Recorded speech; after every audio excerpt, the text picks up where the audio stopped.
About a month ago, I made a video arguing that flushes are the best hand in Balatro. I'm starting to change my mind about that. My initial reasoning was this: figure out the best hand to play without jokers, then look for jokers that complement that strength. This makes sense for most strategy games. You figure out your existing advantages and try to build on them.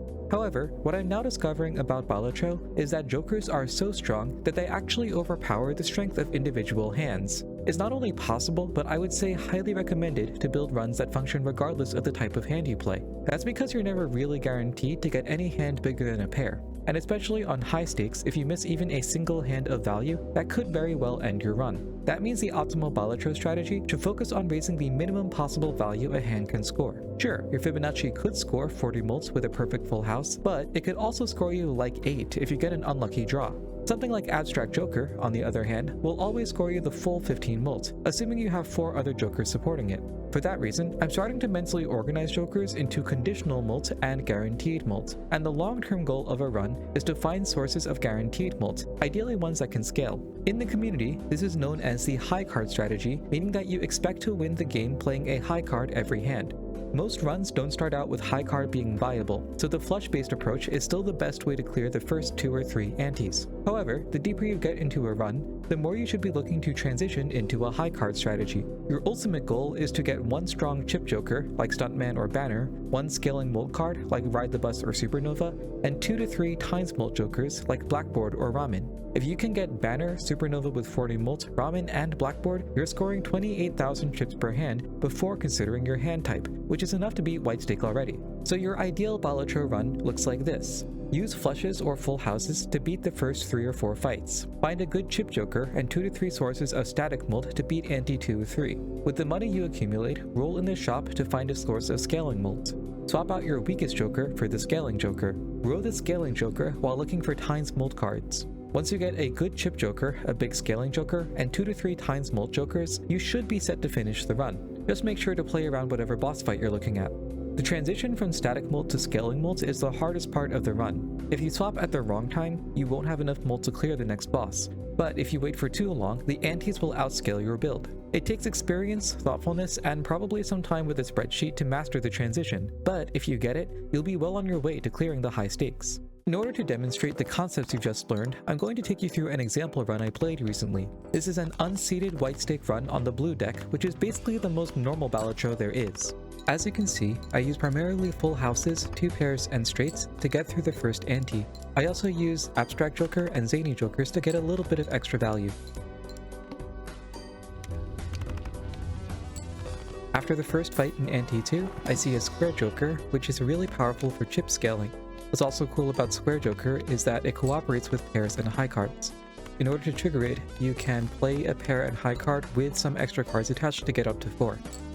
After the next fight, I see a Ceremonial Dagger, which is actually quite lucky. Ceremonial Dagger is a really powerful mult scaling card because you get plus 4 mult per fight. And I spend the rest of the run trying to grow the Ceremonial Dagger as big as possible. This also could have been Ride the Bus or Supernova or any of the other scaling cards. The run's going really well, and I'm keeping Abstract Joker as a plus 15 little boost while Ceremonial Dagger grows. I'm also playing as many pairs as possible just in case I see Supernova later. Here I buy the Fool, and the idea is to hold the Fool until I see Hermit. Then I can use them together and get plus $40 really easily. Here I see Campfire, which is actually extremely lucky. Campfire is a source of times mult, and it's one of the more powerful ones because you can grow it really large. Even though this is a lucky pull, it could also have been a lot of other cards, including Seeing Double, Blackboard, Ramen, and any of the other multiplicative mult jokers. It just so happens to be Campfire this time, which means I have to adjust my game plan a little bit. I'm going to spend as little money as possible until I reach ante 8, then use all of the money I've saved to buy and sell a whole bunch of cards at once to make sure I get through the final boss. Here I pick up a clearance sale, which helps Campfire because I can now buy and sell cards more easily. However, I realized after I bought it that this actually hurts Knife because it reduces the sell value of everything, meaning that the knife scaling is going to be slower. Here I start trying to use Ride the Bus for scaling as well, but after I've sold Abstract Joker, I realized that I've cut my score really dramatically, and arguably this was a mistake. I probably would have lost on the higher stakes. Eventually I do see a hermit, and I can play with the fool to get all of my big money, and this is going to play really nicely with campfire later on. Eventually I decide that I don't need 2 scaling cards, so I feed Ride the Bus to the ceremonial dagger and just move on with my life.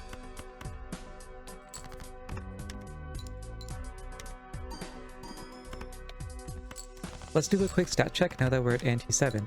The square joker has 148 chips on it, and the ceremonial dagger has 56 mult total. That's a lot. What's really nice about this strategy is that this value is condensed into just 2 jokers. While you could get 56 mult with a combination of 5 jokers really easily, having it all stacked up on dagger means that I have extra joker slots for things like campfire or to buy and sell a whole bunch of cards. So we piddled along a little bit, just, overperforming as usual, until we hit the wall.